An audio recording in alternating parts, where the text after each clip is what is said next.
পবিত্র রমজান মাসে নিরপরাধ ফিলিস্তিনিদের উপর ইসরায়েলি বিমান হামলায় ফুঁসে উঠেছে সারা বিশ্ব। মার্কিন আইন প্রণেতারাও এ ঘটনায় কড়া প্রতিক্রিয়া জানাচ্ছেন। এ নিয়ে তারা মার্কিন প্রেসিডেন্ট ডোনাল্ড ট্রাম্পকেও চাপ দিয়ে যাচ্ছেন। এমনকি তারা ইসরায়েলকে শাস্তি দিতে ট্রাম্পের প্রতি আহ্বানও জানাচ্ছেন। ইসরায়েলের বিমান হামলায় মঙ্গলবার গাজায় অন্তত 4 শতাধিক ফিলিস্তিনি নিহত হয়েছেন।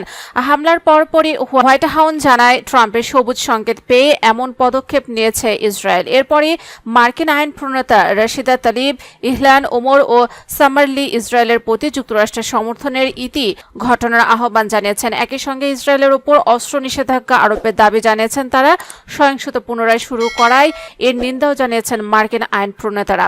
তারা ছাড়াও প্রভাবশালী মার্কিন সিনেটর বার্নি স্ট্যান্স ইসরায়েলকে সামরিক সহায়তা দেওয়া বন্ধের আহ্বান জানিয়েছেন। পাশাপাশি গাজায় ফের হামলা শুরু করায় ইসরায়েলের প্রধানমন্ত্রী বেনিয়ামিন নেতানিয়াহুর কড়া সমালোচনা করেছেন তিনি। গেল 19 জানুয়ারি থেকে কার্যকর হওয়া নড়বড়ে যুদ্ধবিরতি ভেঙে গেল। কয়েকদিন ধরে গাজায় বিমান হামলা চালাচ্ছে ইসরায়েল।